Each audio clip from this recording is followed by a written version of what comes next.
Bienvenidos a una nueva clase.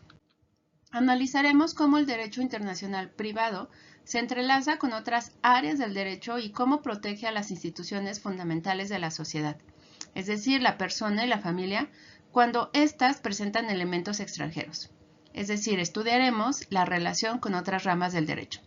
Y es que el derecho internacional privado no opera de forma aislada. Mantiene una relación estrecha con el derecho civil al regular temas como matrimonio o sucesiones internacionales, con el derecho mercantil en contratos y operaciones comerciales transfronterizas y con el derecho constitucional. Es vital entender que los principios constitucionales y los derechos humanos actúan como un límite. Ninguna norma extranjera puede aplicarse si contraviene los principios fundamentales de nuestro Estado.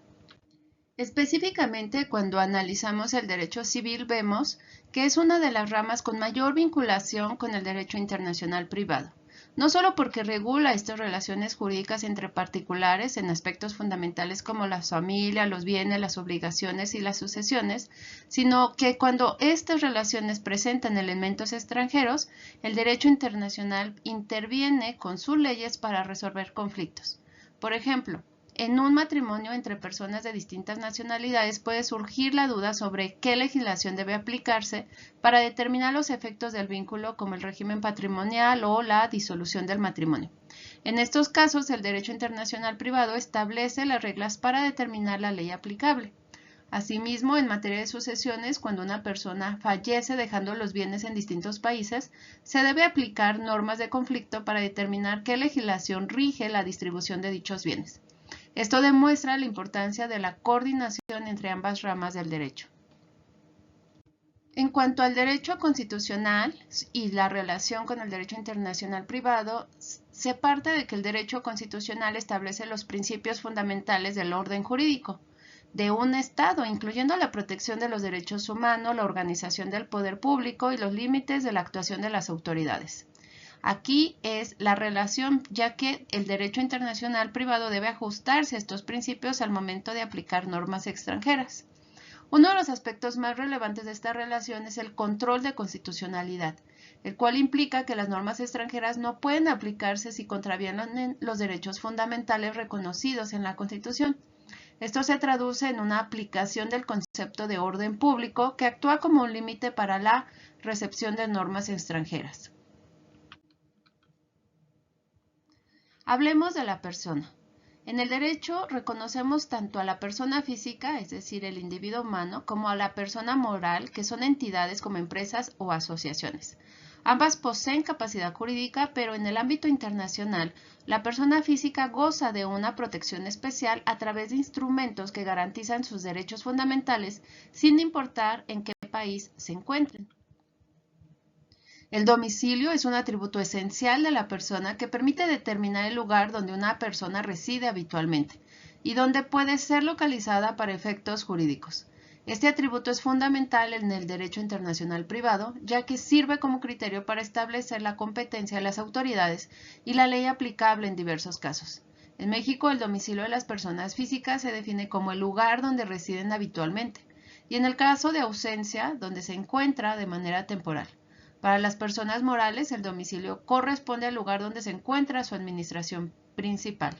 En el ámbito internacional, el domicilio cobra especial relevancia, ya que puede diferir de la nacionalidad, generando conflictos jurídicos. Por ejemplo, una persona puede ser nacional de un país pero tener su residencia habitual en otro, lo que influye en la determinación de la ley aplicable. El estado civil es un atributo que define la situación jurídica de una persona en relación con su familia. Recordemos que la familia es la base de la sociedad y en el contexto internacional su regulación se vuelve muy compleja. Cuando los miembros de una familia tienen distintas nacionalidades o residen en diversos países, surgen conflictos de leyes. Aquí el derecho internacional privado interviene para determinar qué legislación aplica en temas de matrimonio, filiación o parentesco, buscando siempre proteger la organización y el desarrollo integral de sus integrantes. Ahora hablemos de la nacionalidad, que es el vínculo jurídico que une a una persona con un Estado, otorgándole derechos y obligaciones. Este atributo es fundamental en el derecho internacional privado ya que permite determinar la ley aplicable en diversas situaciones, especialmente en materia de Estado civil y capacidad. En el ámbito internacional, la nacionalidad puede ser múltiple, lo que también genera situaciones complejas, en las que se debe determinar cuál legislación aplicar. En estos casos, el derecho internacional privado establece criterios para resolver estos conflictos. Y por último, un atributo importante, el patrimonio.